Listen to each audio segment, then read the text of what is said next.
সালাম আলাইকুম, কেমন আছেন সবাই? এই গরমে কলজা ঠান্ডা করা শরবত খাবো, বুঝছেন নি? গরম যে এত টেস্ট বুঝি না, গরম যে আমার তো এত টেস্ট লাগে, একদম সেই স্বাদ।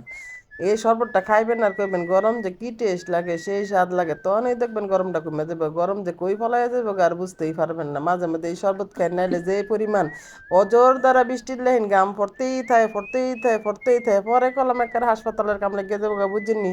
এর লেগে আপনাকে ভালো দিক কামনা করে আমি আপনাকে পরামর্শটা দিতেছি, আপনারা কিন্তু অবশ্যই লেবু শরবতটা খাইবেন, যাতে আপনার শরীরে যে পানি মানে শূন্যতা হইতাছে, গাম পইরা পইরা পইরা পইরা শরীরটা ভিজা ভিজা তেনা তেনা হইয়া ইয়া, তখন আপনার এই শরবতটা খাইলে আপনার শরীরটা যে কি একটা মানে শান্তি লাগবে, একদম রিল্যাক্স মুড লাগবে। খাইবেন আর খাবেন গরম যে কত টেস্ট, বুঝছেন নি?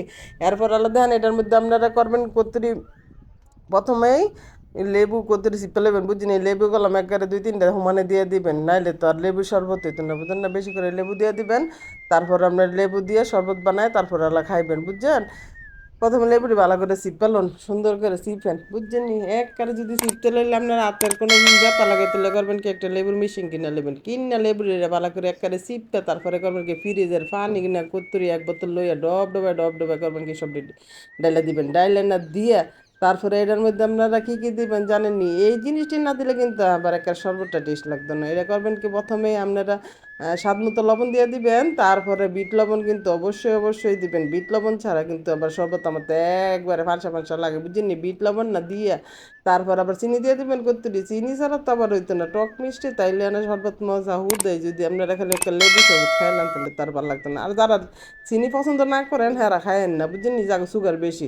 আর আমার তো চিনি খুবই পছন্দ লাগে, আমি লেবু শরবত অবশ্যই বেশি করে আপনি আর চিনি দিই, চিনি দিয়া মিঠা মিঠা লাগে, কি খাইতে যে মজাটা লাগে, একটা ফাইন লাগে, বুঝছেন নি? এনে আর লাড়া ছাড়া দেন কিচ্ছা ভালো করে না লাড়া ছাড়া না দিয়ে যে লেবুটি আপনারা পিস পিস করে কাটছেন না, এটি শুদ্ধ এটার মধ্যে দিয়ে দেন, বুঝছেন নি? খালি সেন্ট পারিব, খালি সেন্ট, বুঝছেন নি? গ্রান আর গ্রান। এরপরে করবেন কি, ভালো করে লাইরা সেটা যখন দেখবেন একেবারে মিশে মিশে গেছে পানির লগে, তখন আপনারা করবেন কি, ইয়া দিয়ে দিবেন, কি জানি, এই যে ও আস্তামার বুঝতামার একটা বরফ দিয়ে দিবেন, বুঝছেন? বরফটা দিলেন আপনার কলজাটা ঠান্ডা হইব, বরফ না দিলে কলজা ঠান্ডা হয়।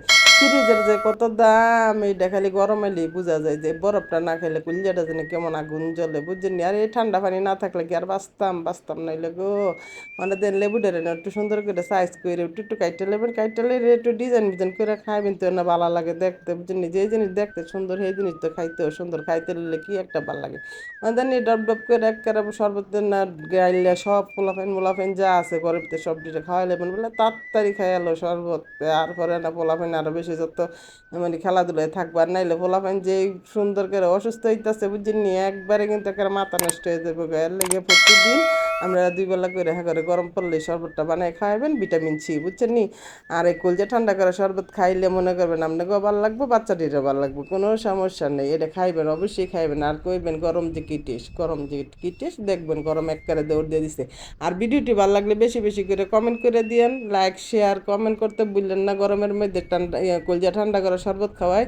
আর আপনারা সবাই কিন্তু ভালো থাকবেন আর বেশি বেশি করে আল্লাহ রাখবেন, বুঝছেন? নিয়ে জানি গরম কমে থাকে। আসসালামু আলাইকুম, আল্লাহ হাফেজ।